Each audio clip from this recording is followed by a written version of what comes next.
So, hi everybody. I'm a bit surprised that the room is pretty packed. So, thank you for coming and thank you for having me here.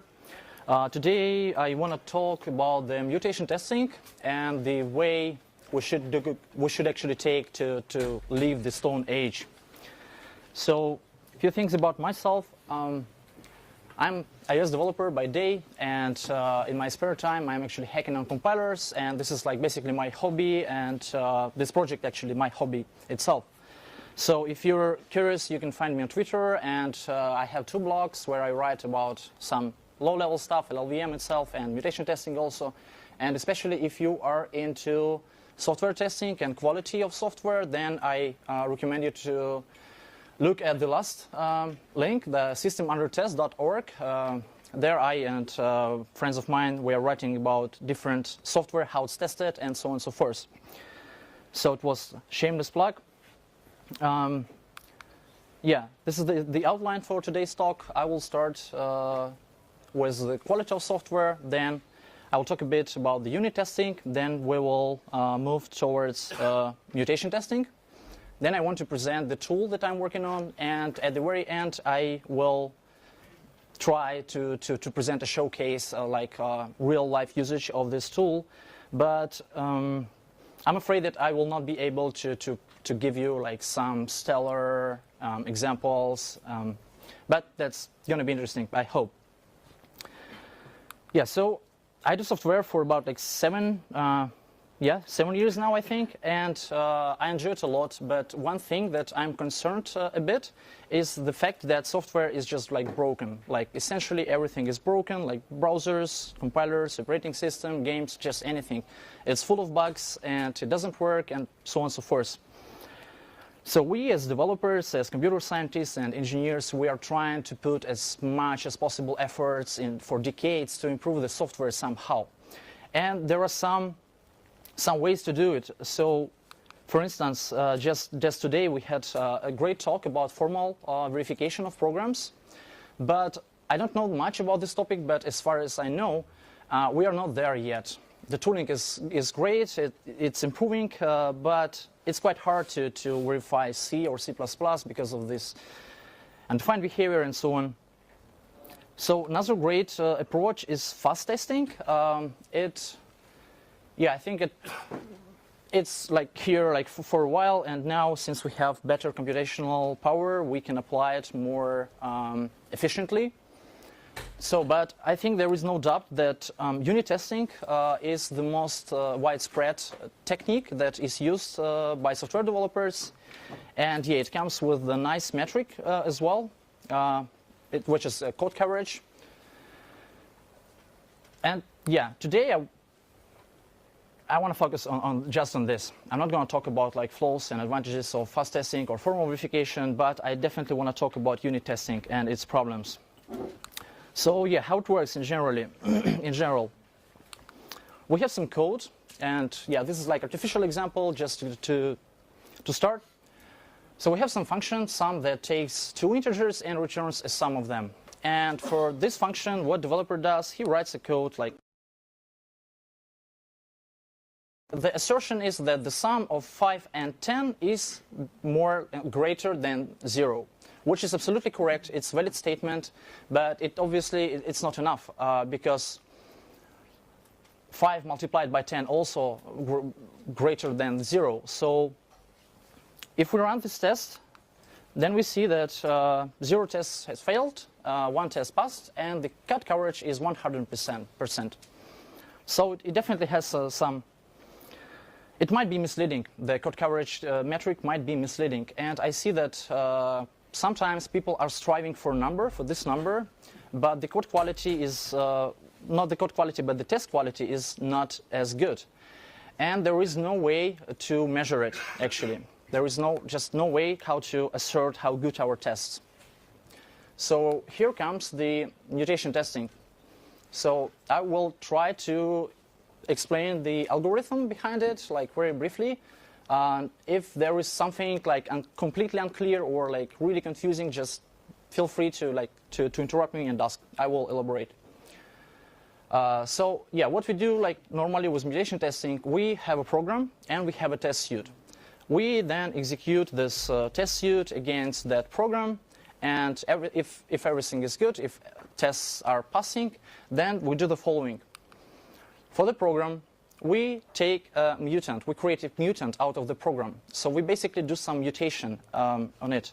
And it must be some semantic change. The program should be different. Then we take that mutated program and run test suite against it again. And then we check the result. If the result is failed, then we claim that this mutant was killed. This is essentially a good thing. So if you run a test against mutated program, then the test should fail.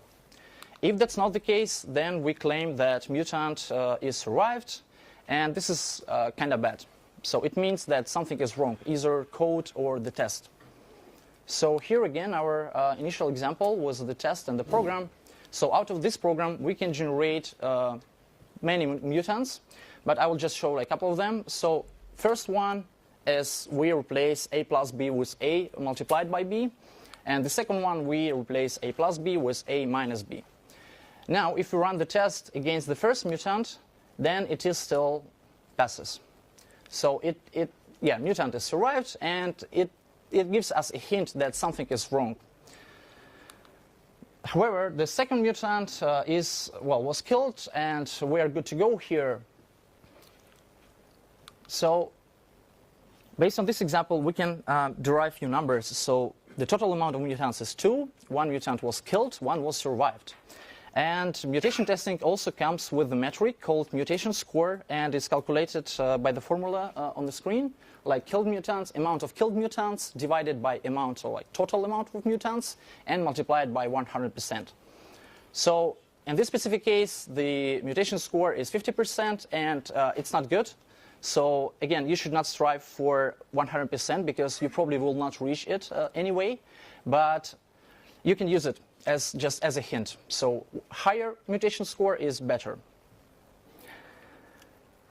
Yeah, few facts, few things about mutation testing. Oh, spoilers.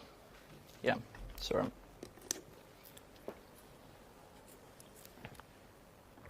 So it was first proposed by Richard Lipton in 1971.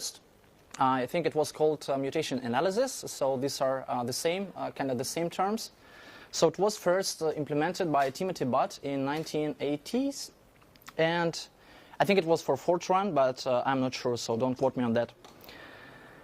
There are several studies, like quite recent studies, that show that certain mutation testing systems for certain programs, they could help to find bugs, like real faults, like quite high number of them, like 70 and 90, actually 94, 92%, like to be more precise. But even despite this fact, mutation analysis was not widely spread because it has several problems as well as just everything. So the first problem, it generates like lots of data. For just 10 tests for a small program, you can end up with 100 mutants. And if you execute those 10 tests against those 100 programs, then you end up running the program 1,000 times in the worst case. Second one, yeah, it's time consuming because of this, the data. We have lots of data. We need to process it to execute. It takes quite a lot of time. Languages, they are not all the languages, I would say, are friendly for mutation testing because I think it's kind of easier for languages like Ruby or JavaScript because you have just eval and, well, YOLO. So, but languages like C or C++, they are more, they're not as friendly because you essentially need to mutate the program, to change the source code, maybe AST, I don't know, then compile it, then link it together with everything and run and then assert. It's just quite slow, though I don't have real numbers. Yeah, there is also a problem of a human test oracle. So let's say we generated lots of mutants, and we cannot just say whether are they good or not. So we need somebody to actually look at those results and make the decision. Yeah, it also comes with another problem, but I will tell a bit about it later. So actually, and yeah, another one problem, I was surprised by that. I heard this like almost exactly this phrase, like, excuse me, but I write good tests. I don't believe it, and for me it sounds like, excuse me, but my code is bug-free, which is, well, not the case. My code is bug-free, but yeah, not in general. Yeah. So the tool is called MAL, not MUL. So with this tool, we are trying to solve some of those problems, but not all of them. And there are some things that we do to actually improve the performance and make it well, better in general. So we have kind of smart mutant selection. It means that I mean, it just helps us to decrease the amount of mutants and amount of data we need to process. And it's very similar to the second point. So we provide a means to control the data generation. So I will elaborate on it. Yes, it's complicated as well, a bit. So we also utilize the runtime compilation and JIT. Particularly, we use LLVM for that.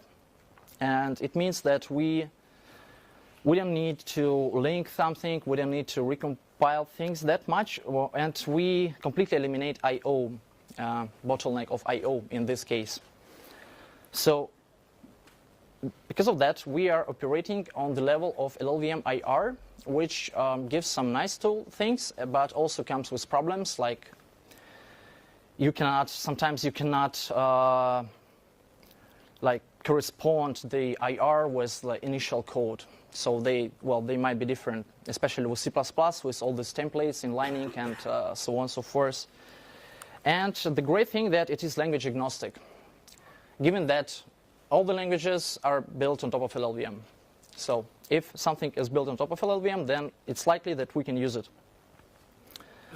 Yeah, so it's time to elaborate a bit on how the system works. So this is the typical program. We have like several source files, bitcode files, modules, whatnot. They have some functions and instructions. And if we just go and analyze the whole program as is, then we will find out like many mutants, many places where we can introduce the mutation. But it's not very efficient because most, like maybe not most, but big part of this code is like just unreachable for whatever reason. So the better approach would be as what we actually do. First, we try to find the actual tests thing that are, well, tests essentially. And based on those tests, we take the call sites, like call functions. We are trying to build so-called call tree.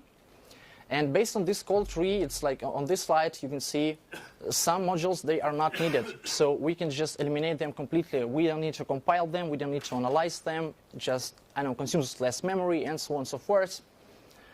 So, yeah. Whereas with this optimization, it is actually still experimental. It's a bit more tricky than I thought before, and it has some problems, but it is definitely the way to go. So for example, on this slide, we took some subset of tests from LLVM itself, the target called IR tests, and we just took like 250 of tests. And before to run the whole system, to process it, we needed to look at like 400 modules, and it took roughly, 85 minutes.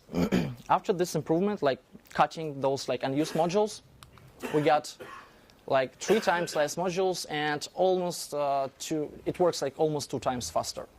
But again, it is experimental. It's not in master trunk yet, but we're working on it. So here is the most complex program, like closer to reality.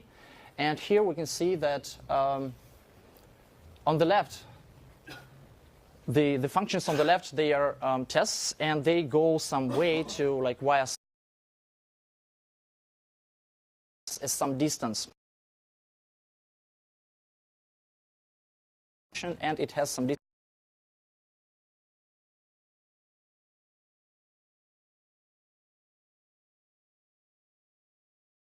So for the same subset of tests, we took distance 2. It produces the 1,000.5 mutants, and the real execution time that I measured on my machine took like about 1 hour, which is kind of acceptable. But for, on the other hand, if we took the whole program, then the distance is 29 for this group of tests, and number of mutants, I think there is actually a bug. It should be like orders of magnitude more, like maybe 200,000 of mutants. And approximation of like execution time is roughly 11 days, but it's very pessimistic. So in reality, it will take maybe 7 days, 6. So yeah, that still doesn't help. Yeah, and with this numbers, actually, with this mean to change the distance, to control the distance, even if it takes 1 hour, you cannot probably use it on your machine on like daily basis because, well, it's kind of waste of time. But you still can use it as like with the nightly builds, for example. And for, yeah, mutant control, okay. Yeah, there is another mean. We can select some specific tests. So let's say you have like 200 tests, but you're interested in like one or like some group of tests. And yeah, so basically you just like select one test and work with it. With like even like you reduce the amount of tests even further. And I didn't put numbers on slide, but I think the best case was like 30, 40 seconds maybe for one test. And the worst case for a group of tests, which is maybe 15 or 20, took like, I don't know, 15 minutes, 20 minutes, which is like still reasonable. And it enables like really, really fast iterations. So I think this is like the best improvement that we did so far, the best kind of invention. Yeah, so a few words about the system design, how it works in general. So this is like in a nutshell. The program consumes as an input a config file, which is just a YAML, which doesn't matter. What it contains is the list of bitcode files. Basically shows which modules, where to get modules to process. And it also like has this settings for distance and some cache and so on and so forth. So, but what the program spits out is the another config file and the SQLite file. So that another config file is reduced version of the first config file. So let's say initially you provide a config with 400 modules, and you found out that you were like used only 100 of them. The next time you can run the program with that reduced config, and you will not need to process like the 400, but rather 100. So it's kind of also improves the iterations. Yeah, we also don't provide any, so yeah, I mentioned the mutation score, but the program at this very moment, we do not provide any like short report like your mutation score is something %. Because again, as I said, I believe that we should not strive for numbers. We should just use them as a hint. And what we provide instead of this is the SQLite file, which contains information about just everything.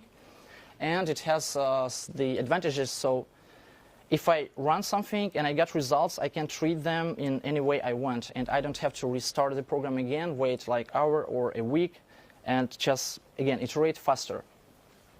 So this is, yeah, the program from the like outside user perspective.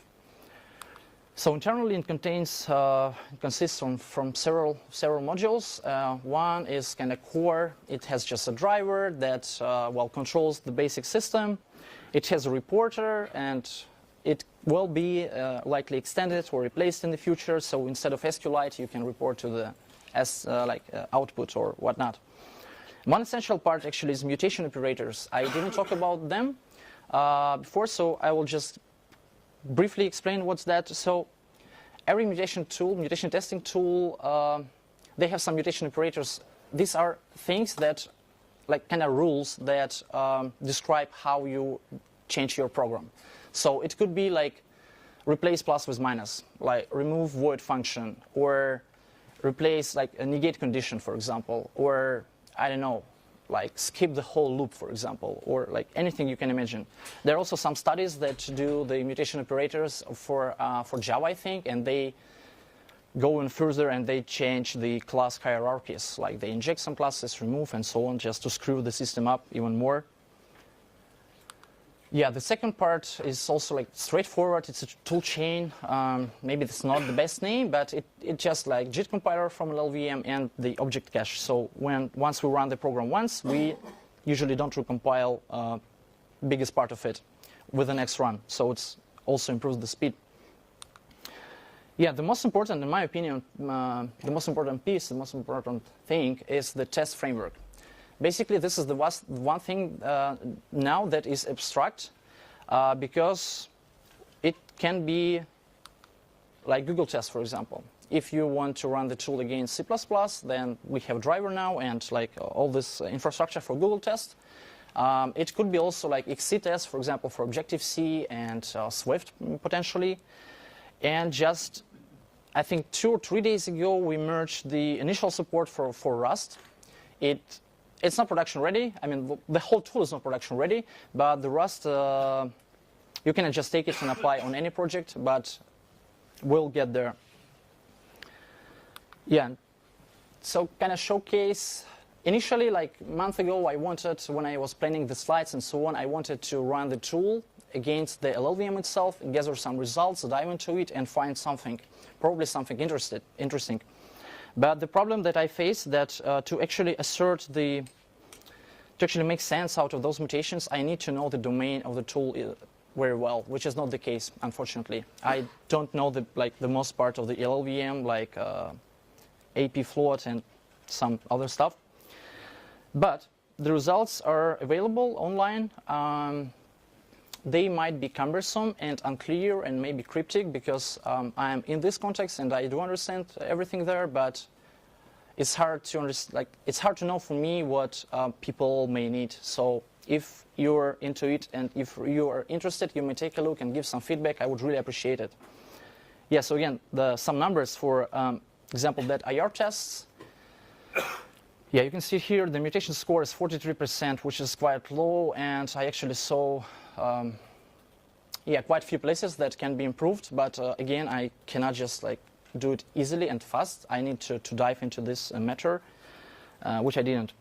And the same goes for ADT tests. The mutation score is a bit higher, 66%, but it is still quite low, I would say. So what I did instead, I took the one part that is quite small, and the code there is quite straightforward, so even I can understand it. The triple tests, I don't know if you're aware what the triple is, but it doesn't really matter. So just some group of tests. And yeah, the mutation score is quite high, but I still wanted to see what's going on there. And first thing I found is this kind of tests. So we have triple, we change the architecture, and then we ask for, well, then we assert that some, like in this case, like other architecture, like based on that initial architecture is like exactly as what we need. So what's happening behind the hood under the method like get little endian arch variant, there is just like huge switch statement, and that just maps things together. And what we did, we basically started like removing switch cases like one by one, and we found that many things they just can be removed and the tests are still passing. So in this case, it just means that we just need to add to add more tests. Yeah, slides I think switched, but okay. Yeah, so one could argue actually that this case can be found by code coverage, and this is like absolutely true. It will be there, I'm pretty sure.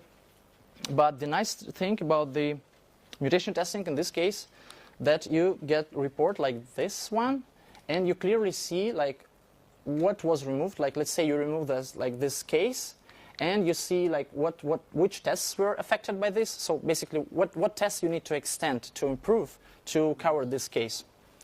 And it took me like just the whole flight from Berlin to Brussels, like 1 hour maybe, to improve this a bit. And yeah, so I just like I covered all the cases, switch cases that like enum cases that were not covered. And yeah, I committed this I think last night. So it's in trunk now. The second one is more interesting in my opinion. So yeah, the test is like straightforward. We set some property of an object, and then we assert that property is exactly like equals to what we just like used. But this test actually will pass if we just comment out this line. Just because the elf is default value. So there is no, I mean, yeah, so what mutation did in this case, set object format, the body of the method was kind of removed like completely, and the tests were still passing. So also what I learned from this very specific example, so if you have situations like this, then it may make sense as a developer to cover like two cases, at least two cases, and then it's very likely that you're good to go and you are not asserting default value. So again, I just like added like 2 lines and also committed it. Add a check for default, initialize to not default in every test. Can you repeat, sorry? You had a test case which tests the default. Yes. And now you have claimed this as truth. Yeah. And then in all the other test cases, you initialize to something which is not the default before you do the thing. Yeah, this is how it should work, but this is not how it works. Yeah. Well, in this case, actually, you should have replaced the Mac O as first and the alpha second, because you still don't need the first set object format. So I think it's a bit trickier. Okay, I cheated a bit. Okay, so the elf is not like default, like is like completely default. It's based on so it's default for Linux. On the arch that you run, yes. Yeah, it defaults on Linux, but it's different on OS X, and even I run it on OS X machine. The triple initialized to default value, like it, when you give the empty string, it thinks that it's Linux machine. No idea why, but that's how it works. Don't try to understand the triple. I didn't have this goal at all. Yeah, so another example, it's not like the code exactly. I think I found it in IR tests, but I might be wrong. But the idea is that you have something like if something, then we use slow version of an algorithm. Otherwise, we use fast version of the algorithm. And we have some tests. And if we basically introduce some mutation and we flip those branches, then the test still passes. And again, one could argue that this is like fine, but I would say no, because the only notion that something is slow and fast is like basically the name of a function, which is like not always the case. There might be just some comment, and it might be true as soon as like the developer like wrote this code in the first place. But like next year, somebody fixes a bug in the slow version, and it becomes not that slow maybe. And somebody else fixes bug in the fast version and it becomes slow. So in this case, there should be some tests like to measure like performance, how slow, how fast. Maybe they are like not, maybe they are the same by performance and there is no need to write this code at all. Yeah. I think that's pretty much it about this showcase I wanted to show. So, as I said, the tool is still in progress, and we have some open questions. The first one, and the most important, I think, the most kind of cumbersome, is the integration. So, since the tool is working on the level of LLVM bitcode of IR, we need to get it somehow, from somewhere. And to get the bitcode for tests from LLVM, I needed to use CMake, then Ninja, then like bloody shell scripts with set, grep, and so on. So it's just not straightforward. If you want to use it on your project like plug and play, we're not there yet. So this question is still open, and we are trying to find the best way to do this, to improve the thing. So another kind of problem is UX. It's still not clear, again, like how to do this like properly. So what we did initially, this SQLite file, and I wrote like bunch of Ruby code to generate this like pretty and nice HTML, and it really nice and it works for me, but I don't know how it works for other people. And again, the question is still open. We are trying to find a way to make the system usable for people. So another one. I think it's not the question anymore since we merged support for Rust. We were talking about like which language we should try next, because right now the system works fine with C++, but I'm afraid that the current system design can be biased by C++ itself. So we wanted to take another language and to make the system kind of flexible and, well, good. And there are obviously many unknowns. So we don't use this tool in production yet. We don't have any users so far. So if you think that you're interested into it and you want to try, then I urge you to contact me, and I would be more than happy to help, like free and so on, like just for sake of the tool. Yeah, so the project is available on GitHub. It's open source. It's like we're developing it well in an open way. So if you have some questions or you want to give it a try, and I will gladly provide you support for this, and just drop me a line at alex@lowlevelbits.org. Yeah, and for some updates, you can either follow the project on GitHub or follow me on Twitter, and I'm posting the updates on the process. Questions? Yeah, please. Do you find that these tests drive you to like over-specified tests, like testing your ag test will always return 5 as opposed to like testing the specification of the method versus the actual implementation? Yeah, so I think yes. So I found one test. It's quite lengthy, and it tests some quite like another lengthy function, and there are maybe like 10 assertions in this test, and they all check whether the method returns true. So it doesn't check it just checks like basically one case with different inputs, but one case. So yeah, does it answer the question? Okay, thanks. Yeah, please. What will happen if after lengthy changes the code is misfunctional? It's not compilable, doesn't work at all. Is So it good or bad? I think it is compilable because we control this stuff, so we try to make it compilable. And we run all the tests and all the mutants. They run in child process, and we control that process. So if program doesn't work well, it crashes. Then we know that it crashed. If it happens to have like some infinite loop, then we also we have timeout, and we just like catch this as well. Yeah. What will be the result? Is it good or bad? There are some debates on this. In my opinion, it is good. I mean, the program is broken then, so we broke the program. So I think it's a good thing, but the opinions are where I don't know how. Let's go from left to right. Do you do anything to try to not make mutations that make the LFMIR undefined itself? Like there are some bits in the IR where it says like, if you do this, like the behavior is undefined. So do you introduce mutations that have that sort of behavior, or do you try to not do that? So we barely control this aspect. We just make change and like YOLO. That's it. That's our approach. Yeah. So. Yeah, my question actually ties into the previous question insofar as I'm wondering, in say C++ or D or Rust, there's quite a bit of stuff that's guaranteed on a type system level. So where you could do an IR mutation and see that the mutant survives, but where you couldn't have possibly made a mistake in a program. So we are trying. Okay. So the question is whether we can. I mean, maybe some memory corruption. In that case, of course, it would crash and you would say, okay, the program is broken. Mm-hmm. But, on the same level, you could think of mutations that you can't just type in the source. And for an AST-based tool, you also couldn't, make that mutation compile. Mm-hmm. If you just turn and add into a sub on the IR level, it seems like you could introduce many mutations that aren't necessarily valid. Yeah. So the question is whether we introduce some mutations on IR level that are not possible in the source code level. Is it correct? Well, Yeah, more or less.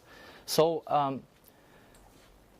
we are trying to not do this, obviously. We don't have any guarantees on this, but we are trying to avoid some mutations. We have some filters and some heuristics to not do this.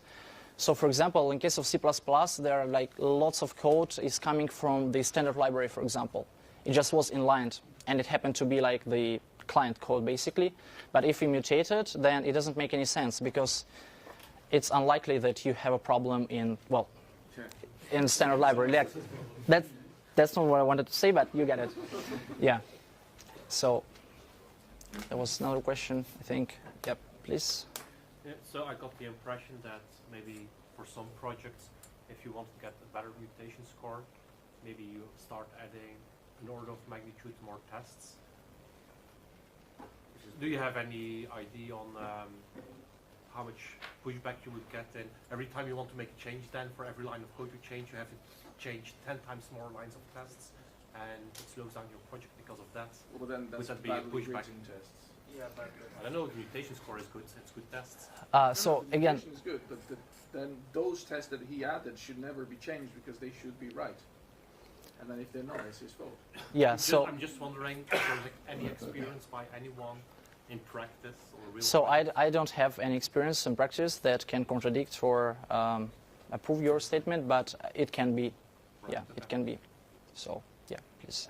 the execution or the selection of mutants, is this scheduled kind of statically up front where you generate a thread, or do you do this as the testing progresses? So you could, for instance, look at, are we reaching a threshold in mutation score, in which case there's no point in running Cut much it. longer. Yeah. Well, actually, no, that's a good idea, but no, we do. So the phases, like the first phase is analysis. We gather all the information about the whole system, all the mutation points, mutants, and so on, and then we start generating them and executing. So that might be actually, yeah, that might be a good idea. Because I, as a comment, I could imagine that using a variety of mutation operators might find a lot. You know, we can go Yeah. shallow and very broad. And that might be enough for a program which is not well tested. Whereas if you have a really well tested program, you might need to go very narrow and test very obscure things. Yeah, That that only works might if be the case. changes are cumulative. If they're not, then you may be a cluster of many good changes at the end that you cut short because you weren't changing many at the beginning. So Yes. So there are challenges. But yeah. Yeah, but there is like always the trade-off. Yeah, you can miss something, and yeah, please. So what can I learn from a bad mutation score? Should I change my tests or should I change the code that I'm testing? You should take a look and make decision then. Okay, so I yeah. have to understand the code. Exactly. Yes. Yes. Yeah. That's the problem. Why I didn't manage to give nice analysis based on LLVM itself, because I don't know many parts of it, so I could not understand what's wrong with test or code.